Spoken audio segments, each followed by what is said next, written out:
Who doesn't love automobiles? Yes, we all do.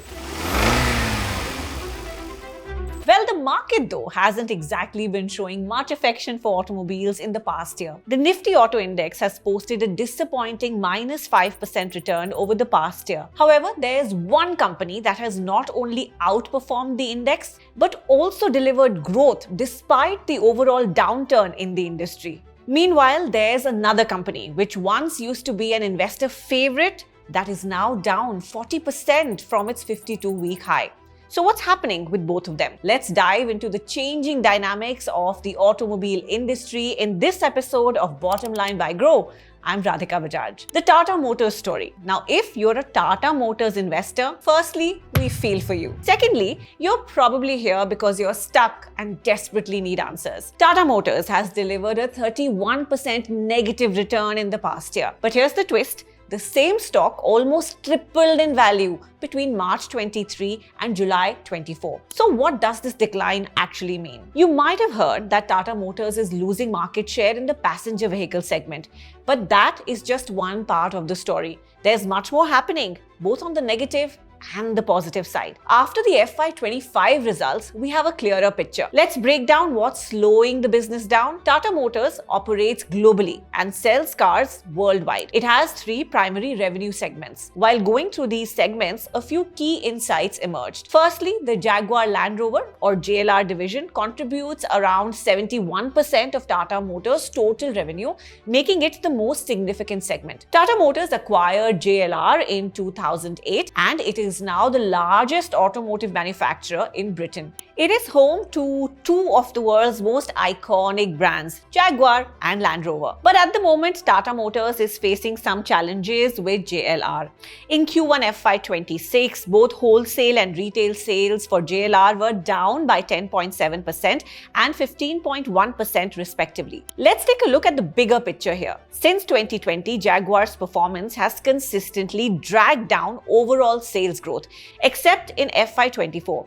And its contribution to JLR total revenue has been steadily declining. Meanwhile, Land Rover has recovered since FY23 and it's the main segment driving JLR's results. The problems are not yet over for Jaguar Land Rover. Jaguar is facing a triple threat: tariffs, transitions, and a slowdown. First, in April, Jaguar Land Rover paused exports to the US after President Trump imposed a 25% tariff on foreign-made cars. As JLR does not manufacture in the US, its British-made Range Rovers and Slovakia-made Defenders became significantly more expensive, reducing demand. Second, Jaguar is undergoing a major transition. The company is phasing out internal combustion models to go fully electric by 2026. This shift has caused a massive decline in sales, with European volumes dropping 97.5% year-on-year in April 2025. Third,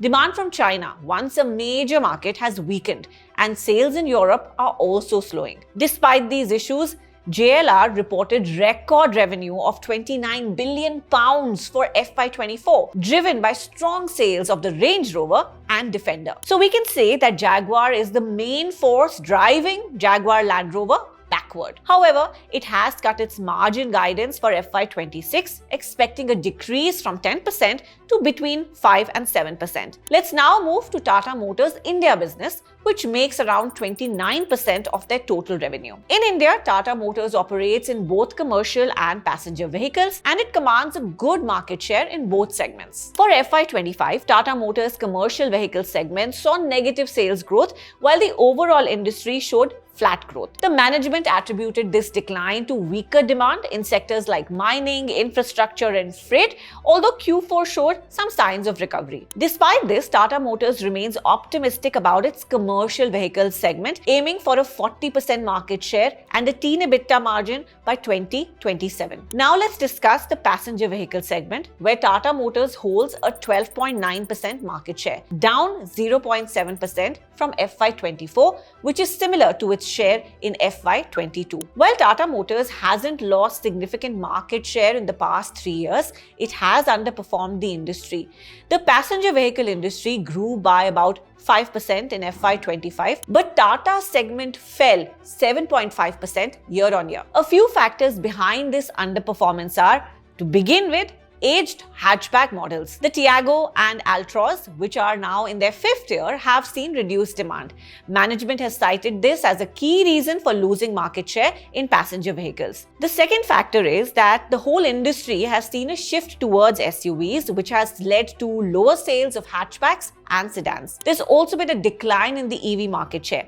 Despite a 20% growth in the Indian EV market, Tata Motors EV sales fell by 13%, mainly due to fewer fleet orders compared to the previous year. There have been customer experience issues and service capacity challenges in key cities, and that has also affected Tata's brand. Even in Q1 of FY26, some of Tata's top-selling vehicles showed weaker sales. But how do the financials look despite all these headwinds? To start with, revenue went up slightly by 1.3% from 4.34 lakh crore rupees in FY24 to 4.39 lakh crore rupees in FY25. Operating profit stood at 55,216 crore rupees, just a bit lower than 57,824 crore rupees in FY24. Still, the operating profit margin remained stable at 13% in both years, showing the company managed its costs pretty well. Net profit dipped 11% from 31,807 crore rupees in FY24 to 28,149 crore rupees in FY25. Interest expenses went down from 7,594 crore rupees to 5,083 crore rupees, and other income increased significantly from 4,792 crore rupees to 11,774 crore rupees. And here's a quick check on the company's balance sheet. The company spent a lot more on investments, 49,982 crore rupees in FY25 compared to 22,781 crore rupees in FY24. Now, this led to a negative net cash flow of 5,666 crore rupees in FY25. The balance sheet also became healthier. The total debt was cut down sharply from 1.07 lakh crore rupees in FY24 to 71,540 crore rupees in FY25. Reserves increased from 84,151 crore rupees to 1.11 lakh crore rupees thanks to continued profitability. So in short, despite the headwinds, the management is being conservative and trying their best to improve efficiency internally as they strengthen the balance sheet. Now, let's move on to our second business. Let's take a look at Mahindra & Mahindra now. Unlike Tata Motors, Mahindra has raced ahead, outpacing the industry in both revenue and returns. Mahindra's automobile portfolio includes SUVs, electric three-wheelers, pickup trucks, and both small and large commercial vehicles. They already hold a strong market share in these segments and they are continuing to grow. For example, Mahindra's share in the passenger vehicle segment grew from 10.79% in FY24 to 13.62% in FY25.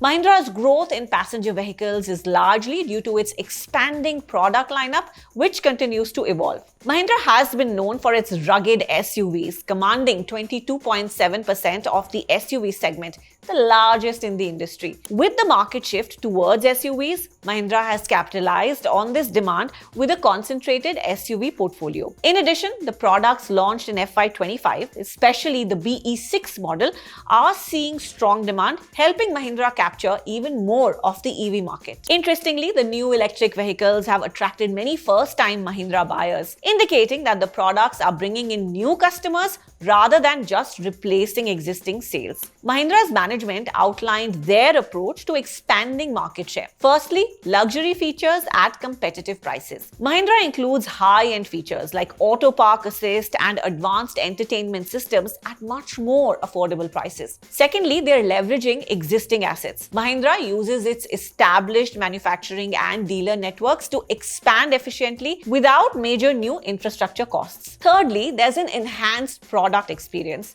Mahindra's EVs are known for their smooth performance, creating a strong emotional connection with consumers. Fourthly, there is distinctive design. The bold design of Mahindra vehicles stands out in the market, helping create a unique presence on the road. Now let's check Mahindra's financials closely. In FY25, Mahindra's revenue grew by 14.48%, reaching 1,59,211 crore rupees, up from 1,39,078 crore rupees in FY24. Operating profit increased by 22.6% and net profit rose by 14.69%, signaling strong financial performance. Mahindra's assets grew primarily due to investments and fixed asset expansion. Borrowings also increased in line with asset growth. Cash flow from operations improved, turning positive at 3,176 crore rupees in FY25 compared to a negative 5,630 crore rupees in FY24. Along with this, Mahindra is also expanding its production capacity for popular models like the Thar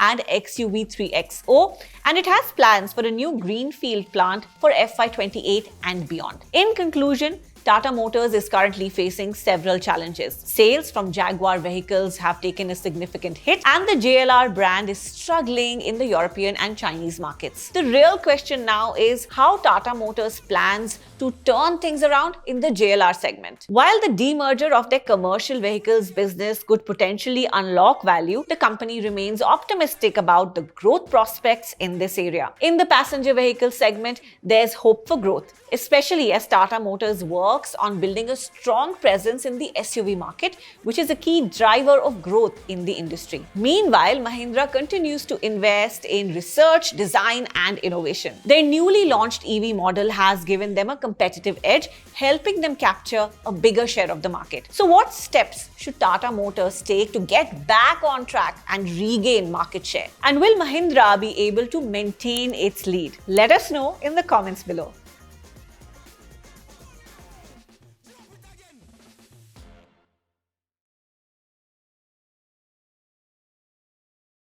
Investment in securities market are subject to market risks. Read all the related documents carefully before investing. Please read the risk disclosure documents carefully before investing in equity shares, derivatives, mutual fund, and or other instruments traded on the stock exchanges.